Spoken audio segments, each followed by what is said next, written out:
Bom, uma boa tarde a todos. A gente vai começar a apresentação do artigo sobre o tema Liderança, Inovação em Rede e Laboratórios de Inovação, onde foi feito uma proposta de análise epistemológica sobre o tema. Os autores, o artigo foi composto pelos autores Vicente Moreira, da instituição Unicesuski, e pela professora doutora Solange Maria da Silva, da Universidade Federal de Santa Catarina. Então, para a gente começar a introdução sobre o artigo, ele apresentou como tema, liderança, inovação em rede e laboratórios de inovação no setor público.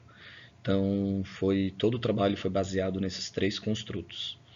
E a ideia era identificar qual a importância da inovação, do processo de inovação, para a gente enfrentar esses desafios mais complexos que tem dentro da administração pública, dentro do setor público. E como que os autores que tratam esse tema, eles se comportam de maneira epistemológica. O objetivo do estudo também, um deles, foi fornecer uma compreensão multidimensional das diversas abordagens do tema de liderança e inovação. Como objetivos do meu artigo, o primeiro deles foi analisar epistemologicamente, então fazer uma análise epistemológica e sociológica dos autores, além da influência da liderança em laboratórios de inovação no setor público. Também tinha como objetivo explorar as diversas metodologias e teorias que orientam essas inovações, além de identificar como diferentes contextos culturais e institucionais eles acabam moldando, o processo de liderança e de inovação. A metodologia utilizada, para a gente poder construir esse artigo foi a seguinte. Primeiro eu fiz uma revisão de literatura, utilizando duas bases de dados, a Scopus e a Web of Science, onde, depois dessa revisão, foi selecionado alguns artigos mais representativos que falam sobre liderança e inovação no setor público, utilizando essas palavras-chave como os construtos para a gente poder fazer a pesquisa na base de dados. Depois foi feita uma análise epistemológica, das teorias utilizadas nos artigos selecionados e uma análise sociológica dos autores, considerando as influências culturais e contextuais, que eles estavam inseridos dentro do desenvolvimento do artigo. Então, como nossas revisões bibliográficas, o que eu procurei apresentar no capítulo? A gente explorou bastante todas as bases filosóficas de conhecimento.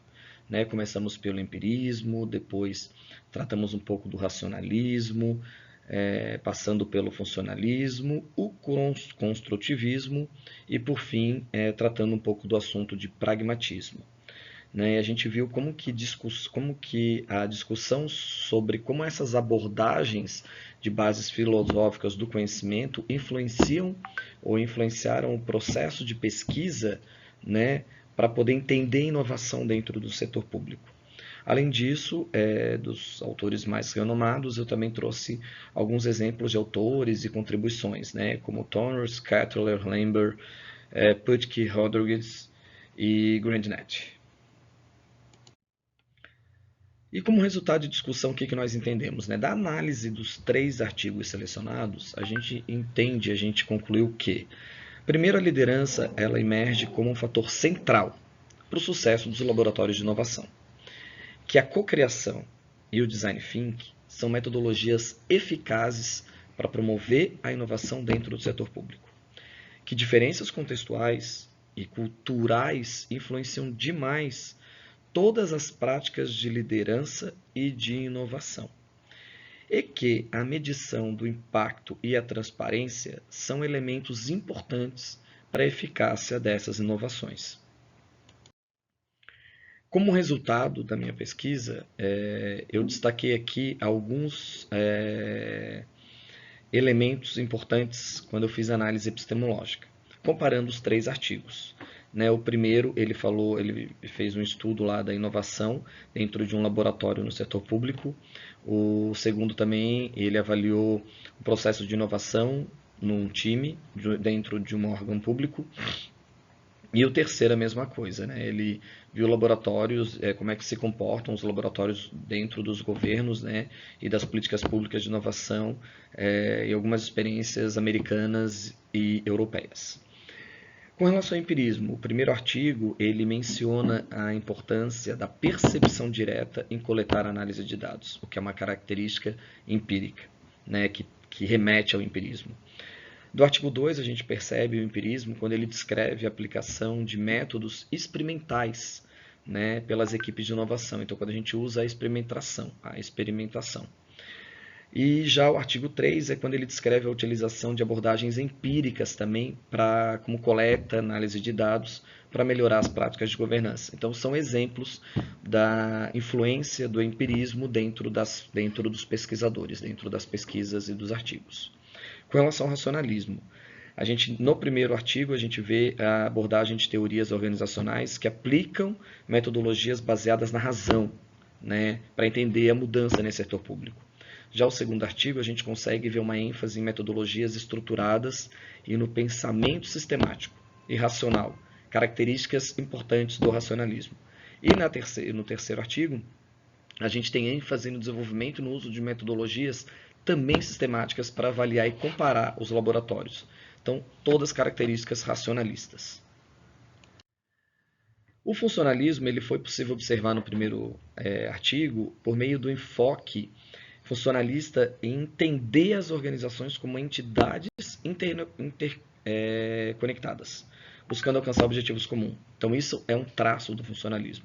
Já o segundo autor, o segundo artigo, ele vê como as equipes de inovação como parte de um sistema focado nas melhorias de eficiência e eficácia.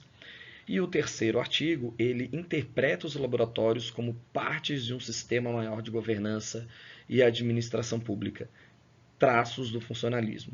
O construtivismo é que a gente conseguiu perceber traços no primeiro artigo, onde se fala da formação dos ILABs como resposta às necessidades sociais, destacando a influência das interações sociais e as normas culturais, que são traços típicos do construtivismo. Já o pragmatismo, a gente vê em todos os autores, né? O primeiro traz algumas abordagens orientadas a objetivos para a inovação, focando em soluções práticas e utilidade de resultados. Já o segundo artigo, ele apresenta abordagem orientada a resultados, onde o valor das ideias e teorias é medido pelo impacto prático. E por fim, a gente consegue ver um foco pragmático no terceiro artigo, evidenciando na busca por soluções práticas e aplicáveis para problemas reais. Considerações finais, a gente entende que a liderança ela é fundamental para o sucesso dos laboratórios de inovação no setor público e promove ambiente colaborativo e adaptativo, favorecendo a cocriação e o design thinking, que a eficácia da inovação depende da adaptação da liderança aos contextos culturais e institucionais, destacando a necessidade de líderes que compreendem as dinâmicas locais, que é importante combinar a análise epistemológica e sociológica, oferecendo assim uma visão mais completa e aplicável, fundamentando, né, como é que esse processo de inovação com teorias sólidas e práticas adaptáveis. Que é importante expandir, inclusive, esses estudos sobre liderança e inovação, especialmente em contextos como o Brasil, para desenvolver líderes capazes de enfrentar esses desafios que a gente tem dentro do setor público. E eu entendo também, finalizando, que esse estudo ele contribuiu para a formação de líderes mais preparados e para a formação de políticas públicas mais eficazes, integrando a teoria e a prática para a gente tentar aumentar o impacto da inovação no setor público. No slide aqui, ele apresenta um pouco das principais referências, né, utilizadas no decorrer do texto, no decorrer do artigo, né, trazendo aí o Ansel de 2007, o Ben de 2014, o Botelho, o Boyne, o Karimi, Nordsen, Sable e Turnest. Né? Então, inclusive, algumas referências também mais recentes, e era isso. Agradeço a atenção de todos e muito obrigado.